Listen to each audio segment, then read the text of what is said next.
प्रार्थनाएं करके तो देखो संध्या के समय जो प्रातः काल की वेला में संध्या के लिए बैठते तो बस धूप करके भावुक होकर के बैठना चाहिए। हम भावुक नहीं हो रहे, अब कठोर हो गए, हमारे में कठोरता आ गई।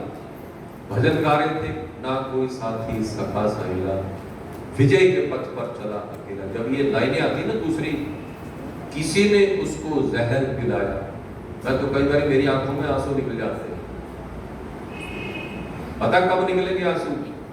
जब आपका घर का सदस्य होता और उसके साथ ऐसा हुआ होता, उसको जहर पिलाया होता, पत्थर मारे होते, अपमान किया होता, धक्के मारे होते, उठा करके गंगा में फेंकने की योजना बनती, फिर आप भावुक होते, अपने ऊपर घटित करके थे। हम तो बड़े कठोर होकर के बैठते। लाइनें देखो क्या कहना चाहती। किसी ने उसको जहर पिलाया, किसी ने तलवार से डराया, किसी ने मारा उठा के ठेला, विजय के पथ पर चला अकेला। ये आर्य समाज की स्थापना जो कर गया, समझो एक दुनिया के अंदर एक तहलका मच गया। और ये आर्य समाज ना होती तो कल्पना करके देखो हम क्या होते। आपका मुझे नहीं पता मैं क्या होता फिर, अगर मेरा जन्म ऐसे परिवार में ना होता जो जन्मजात से आर्य समाज के साथ संबंधित था। हमारे दादाजी आर्य समाज, पक्के आर्य समाज, हमारे तो खून में आर्य समाज। मैंने रेफ्रिजरेशन एयर कंडीशन मैकेनिक का डिप्लोमा किया था। मैं इलेक्ट्रॉनिक्स जितने भी ये साज खराब हो जाए, मैंने आज तक कहीं मार्केट में ठीक नहीं करवाया, खुद करता हूँ। इलेक्ट्रॉनिक्स का काम भी करता हूँ, मुझे नॉलेज है। ये जितने भी यंत्र साउंड छोड़ के लगे हुए, मुझे परमात्मा ने अच्छा ज्ञान दिया, मुझे पता है, क्योंकि मैं तुक्का लगा करके काम नहीं करता हूँ। पहले मैं जड़ तक जाता हूं कि इसमें फॉल्ट पड़ा था, क्यों पड़ा। तो मैं क्या कहना चाहता था?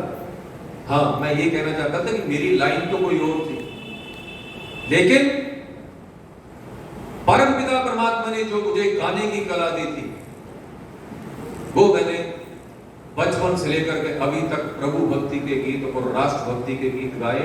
तीसरी प्रकार का गीत मैं गाता नहीं, क्योंकि मैं इतना सस्ता नहीं हूं। ये जो पॉप सिंगर पैदा हो रहे हैं ना, सब पंजाब से हो रहे हैं। जब मैं पढ़ता था तो मेरे सिख भाई भी, मेरे दोस्त मित्र थे, पढ़ते थे, क्लास फेलो थे, मेरे को क्या कहते थे, तुसी कोई पॉप सिंगर क्यों नहीं बन जाते? समझ गए बात? यानी कि तुसी पॉप सिंगर बन जाते, जैसे दिलेर मेहंदी हो रहा है, दूसरे ऐसे लोग। तो मैं उनको कहता हूँ, भाई साहब मुझे डिवोशनल सिंगर ही रहने दो। पॉप सिंगर का मतलब होता है पापी सिंगर। जब परमात्मा ने गाने की कला दी तो उल जुलूल किस्म के गीत गाओगे तो पापी सिंगर हो जाओगे, है ना। दिलेर मेहंदी क्या गाता रहा सारी उम्र, हाय रब्बा हाय रब्बा हाय रब्बा हाय रब्बा, है ना। जब पटियाला के अंदर कबूतरबाजी के केस में पंजाब पुलिस का डंडा दिखा तो फिर हाय रब्बा तो अपने आप कहने एक गाता रहा, निंद्रा नहीं आंदिया, निंद्रा नहीं आंदिया। मैंने कहा मेरे पास आ, मैं तेरे को दिखाऊंगा कोई कुआं, उसमें छलांग मारना, फिर तेरे को नींद आएगी। यानी कि कुछ अच्छा गाने नहीं, परमात्मा ने गाने की कला दी तो फिर बढ़िया गा, उसी के रास्ते के ऊपर निछावर करो, उसी का दी हुई आवाज, नाम जप ले संगत विच आके ते श्वासां नूं ना रोल लगे। क्या कमाल का शब्द कीर्तन जगाधरी वाले भाई हरवंश सिंह रागी उन्होंने गाया। बस में बैठ जाओ, कहीं शब्द कीर्तन चलता हो, आपको घंटों का सफर का पता नहीं चलेगा कहां चला। संगीत तो जादू का नाम है, और शब्द अगर अच्छे शब्द हो संगीत के साथ जुड़े हुए, बस फिर तो कल्याण ही कल्याण है। आओ एक गीत और कहूंगा अभी, पर तो सब है मेरा काम से।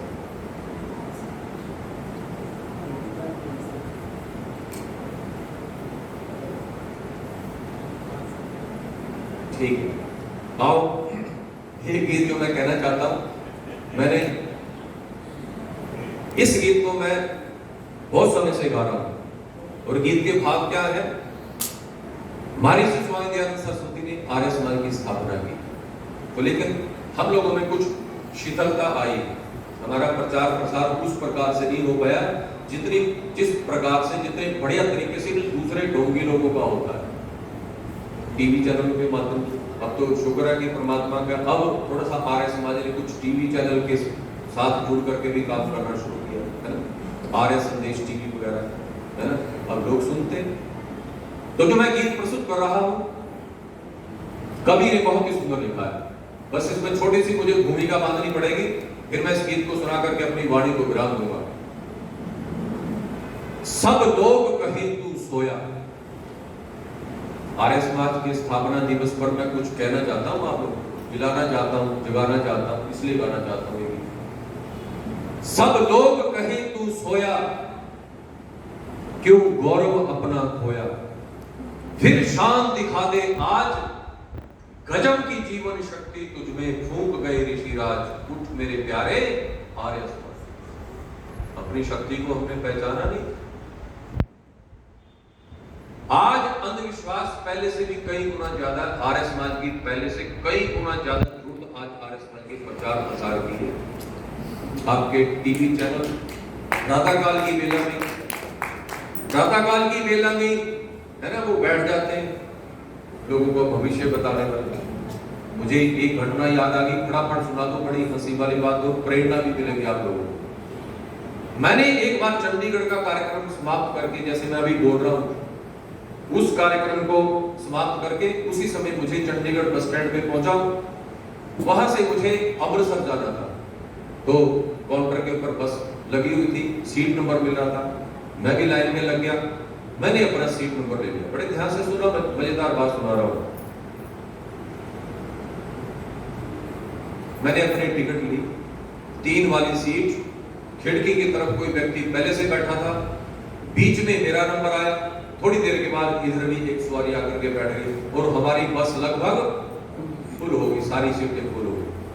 और फिर क्या हुआ, एक अखबार बेचने वाला व्यक्ति आया, समाचार पत्र बेचने वाला, पंजाब केसरी नाम ले रहा था।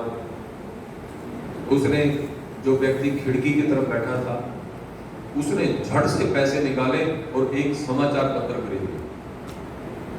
मैं उसका सारा देख रहा, ये सारी क्रियाएं। उसने जैसे समाचार पत्र खरीदा और उसको खोला, और खोल करके तुरंत उसने पढ़ा। पढ़ते ही उसने अखबार को एकदम होल्ड कर दिया, बंद कर दिया। और बंद करते ही मुझे कहता है, भाई साहब जी, मैंने कहा क्या? और टिकट वापस नहीं हो सकती? समझ गया, टिकट वापस करना चाहता, यानी कि वो जाना नहीं चाहता। मैंने उसको पूछा की गल है, यानी कि क्या बात है? उसने बात नहीं कुछ बताई, फिर चुपचाप बैठ गया। फिर उसने देखा कि ड्राइवर आया और खिड़की खोल करके अपनी सीट के ऊपर बैठ गया। उसको लगा अब बस चलेगी। फिर मुझे पूरी मार करके कहता है, मैं तो पहले भी पूछा टिकट वापस नहीं हो सकती? वो मैंने कहा हो सकती है वापस, मुझे कार्ड तो बता दो ताकि मैं कंडक्टर से बात करूं, फिर किसी और सवारी को बैठाया जा सकता आपकी जगह में। अब उसने एक काम किया जो पहले नहीं किया था। बोला तो कुछ नहीं, लेकिन जो अखबार फोल्ड करके रख दी, वो खोल करके मेरे सामने कहता है, उंगली रख करके एनु पढ़ के देखो। जहां उसने उंगली रखी, मैंने सोचा कोई घटना, कोई ऐसी सूचना होगी जो उससे संबंध कर रखती होगी, तो उंगली उसने रखी, कहता एनु पढ़ के देखो। जब मैंने पढ़ के देखा, पता क्या था? आज यात्रा ना करें, जान को खतरा है। समझ गए उसकी बीमारी क्या थी? उसने उंगली रखी राशि फल के ऊपर। तो मैंने कहा भी ये तो आज प्रैक्टिकल करने का है ना, सुनहरी अवसर मुझे भी मिल गया। मैंने कहा अब हमें तो पता ही होता कुछ नहीं होता। तो मैंने उसको कहा आराम से बैठ जाओ, कुछ नहीं होने वाला। तो मुझे कहता है फिर जे रास्ते में कुछ हो गया तो फिर तुसी जिम्मेवार होंगे ना? मैंने कहा हाँ मैं ही जिम्मेवार हूं। मैंने बड़ी चालाकी से उसकी जिम्मेवारी ले ली। वो कैसे? मान लो एक्सीडेंट हो गया और ये व्यक्ति मर गया, क्योंकि मुद्दा तो कुछ बचा ही नहीं, मैं तो जिम्मेवार कैसे होऊंगा? मैं कोई परिवहन मंत्री है ना, या मैं कोई बस का चालक ड्राइवर है ना? तो मैंने कहा हाँ, अगर एक्सीडेंट हो गया तो दूसरे लोग मरे और चोटें लगी किसी को, तो फिर मैं इसको पूछूंगा कि तेरी तो जान को खतरा था, तू कैसे बच गया और ये कैसे मर गए? और अगर एक्सीडेंट हो गया, तीसरा पॉइंट, और उस एक्सीडेंट में हम दोनों ही मर गए, तो मसला ही खत्म हो गया। फिर तो सीबीआई वाले भी नहीं निकाल पाएंगे ना जांच करके क्या हुआ था।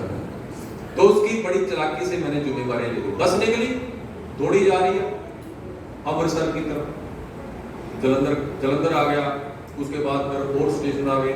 करते करते करते करते उसने सारे रास्ते अखबार नहीं पढ़ी और वो ऐसे सीधा होकर के बैठा हुआ था।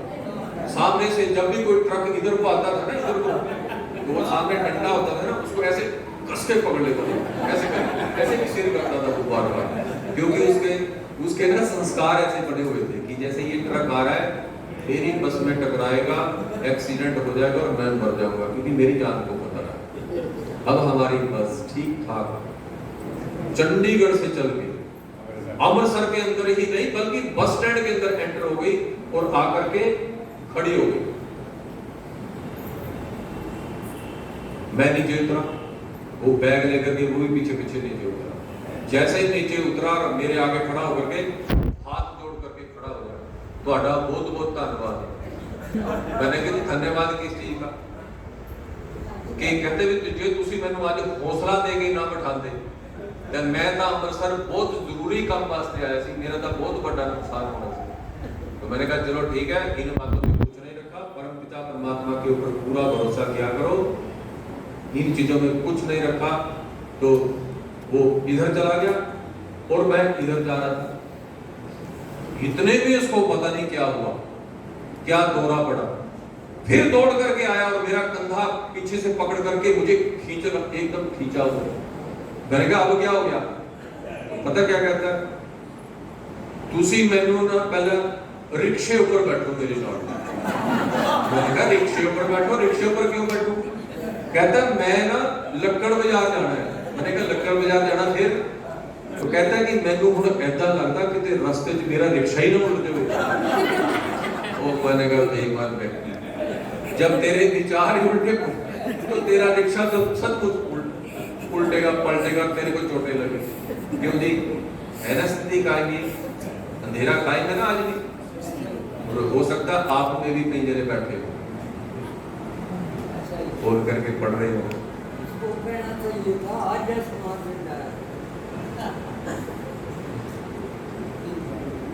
ये अंधेरा आर्य समाज महर्षि स्वामी दयानंद सरस्वती ने इसीलिए बनाई थी कि अंधेरा कायम नहीं रहना चाहिए। आओ, गीत बड़ा प्रभावशाली, इससे प्रेरणा लेंगे, केवल कान के रस तक सीमित नहीं रखेंगे, सुनेंगे बड़े ध्यान से। आइए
वतन की तूने रखनी है।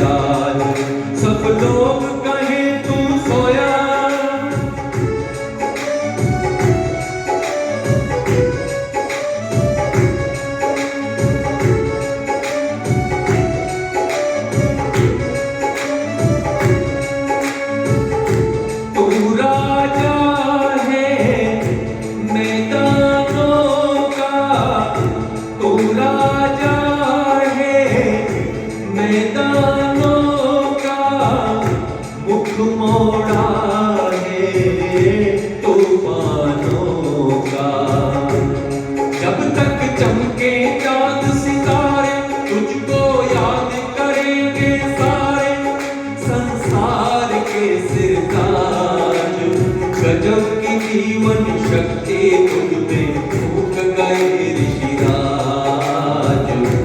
उठ मेरे प्यारे आर्य समाज, अपने वतन की तूने रखनी है लाज। सब लोग कहे तू सोया,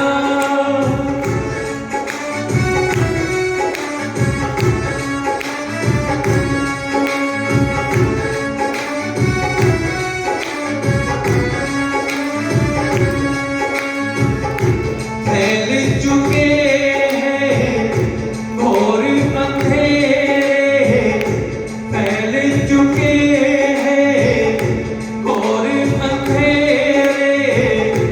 लूट रहे हैं चोर लुटेरे, घर के लुट जाने पे जगेगा, घर के लुट जाने पे जगेगा। तेरे सर पे कलंक लगेगा, दुनिया की ये आवाज। गजब की जीवन शक्ति तुझ में फूंक गए ऋषिराज। उठ मेरे प्यारे आर्य समाज, अपने वतन की तूने रखनी है लाज। सब लोग कहे तू सोया, क्यों गौरव अपना खोया। फिर शांति का राज, गजब की जीवन शक्ति तुझ में फूंक गए ऋषिराज।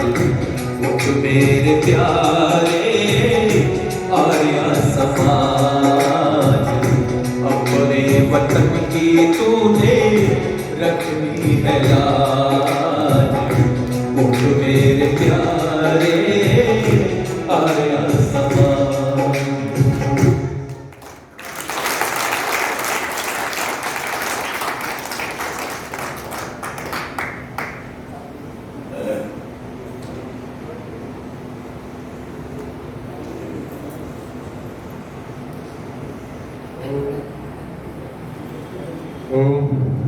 बहुत बहुत धन्यवाद।